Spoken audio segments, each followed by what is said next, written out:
के 56 भोग नहीं कराए जा सकते, ये कोई बात नहीं, क्यों नहीं करा सकते? आजकल क्या 56 भोग की परंपरा नहीं है। गेस्ट हाउस में जाइए आप देखो, आइटम गिनो, शायद 56 से ज्यादा मिल जाए। हम गलत कहते हैं। अब आप ले ना ले वो आपकी मर्जी है, लेकिन 56 शायद हो, शायद हो। प्रश्न हमारा सिर्फ इतना, 56 भोग किसे लगाए जाते हैं? क्या 33 करोड़ देवता 56 भोग के अधिकारी हैं?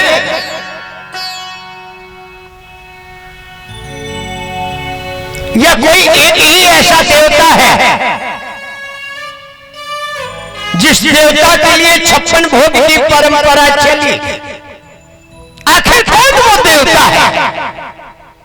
वो देवता कोई और नहीं, हमारे दिनारा का अधिष्ठात्र देव वह गिरिराज धरण महाराज ही है। नो एनी अदर पर्सन, कोई दूसरा व्यक्ति नहीं। वो देवता गिरधारी भगवान है जिनको 56 भोग लगते हैं, और कोई देवता ऐसा नहीं है। जैसे कृष्ण के अलावा कोई ऐसा देवता नहीं है जिसके मुकुट पर मोर का पंख लगा। तालियां बजाइए। और अगर तुम्हारी नजर में कोई हो तो हमें बताइए, बताइए। अगर आपकी नजर में हो 100 रुपए का इनाम, जी जी, आपकी नजर में अगर कोई है तो मेरे को बताइए।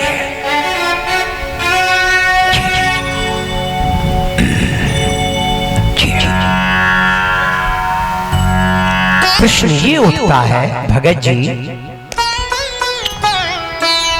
कि गिरिराज को 56 भोग ही क्यों? गिरधारी को 56 भोग ही क्यों?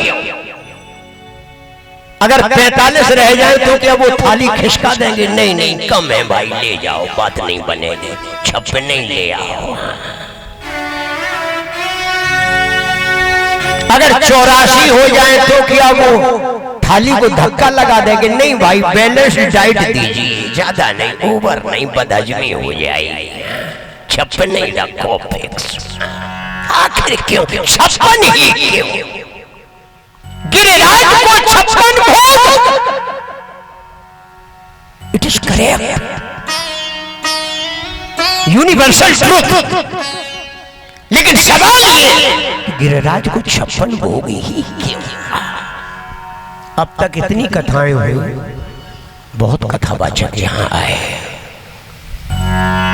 जरूर लाखों रुपए के आए हुए वो कथाकार आपको इस सवाल का जवाब दे करके गए होंगे। अगर गए हैं तो खड़े होकर के इसका जवाब दीजिए। जी जी जी जी। गिरिराज को 56 भोग ही क्यों? वकील साहब, जय जय भैया। आइए मैं बताता हूं।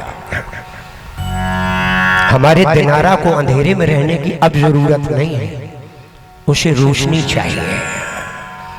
समाज ने इसीलिए मेरे को इनवाइट किया कि जहां हम अंधेरे में हो वहां मेरे को लाइट दीजिए। मैं आज लाइट दे रहा हूं, आप दीजिए।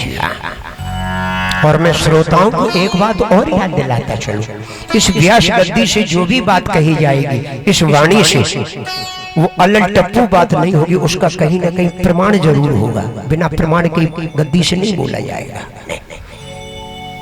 मान लो हमने कह दिया, कोई खड़ा हो गया, कहां लिखा, हम क्या जवाब देंगे? इसलिए तो आप ताज्जुब करेंगे, पूरा हम प्राइमरी के बच्चों जैसा बैग लेके चलते, किताबें भर के, जाने कौन कहां से क्या पूछने लगे। तो कम से कम बता तो दे, यहां लिखा है, ये देखो, बता दे।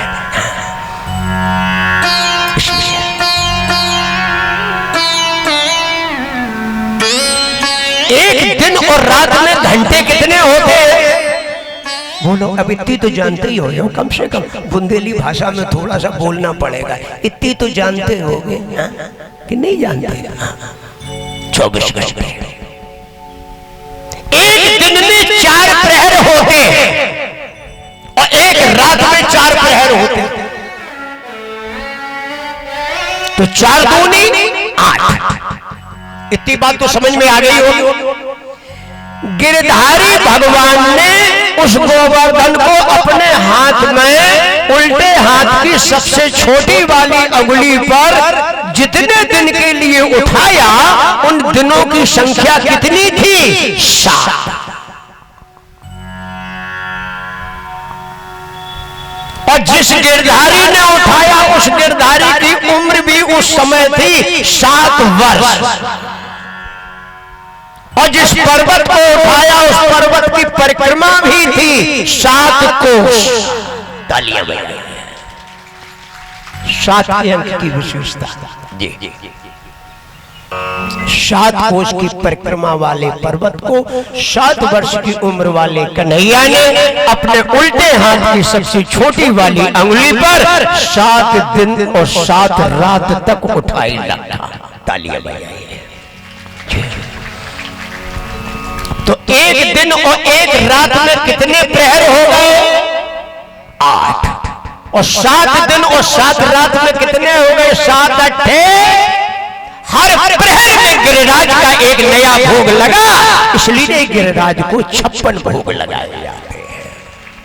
इसलिए गिरिराज को 56 भोग, क्योंकि 7 दिन 7 रात तक उठा के रखा।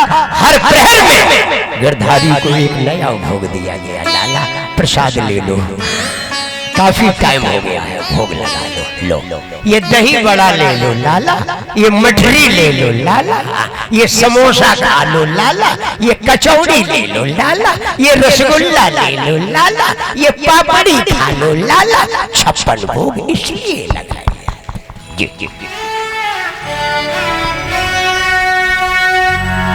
इसीलिए हम उनके सहारे रहते और हमारे सुनील कहते हैं, मेरा कोई न सहारा बिन तेरे, घनश्याम शबरिया मेरे। कोई न सहारा बिन तेरे, घनश्याम शबरिया मेरे। कोई न सहारा बिन तेरे, घनश्याम शबरिया मेरे।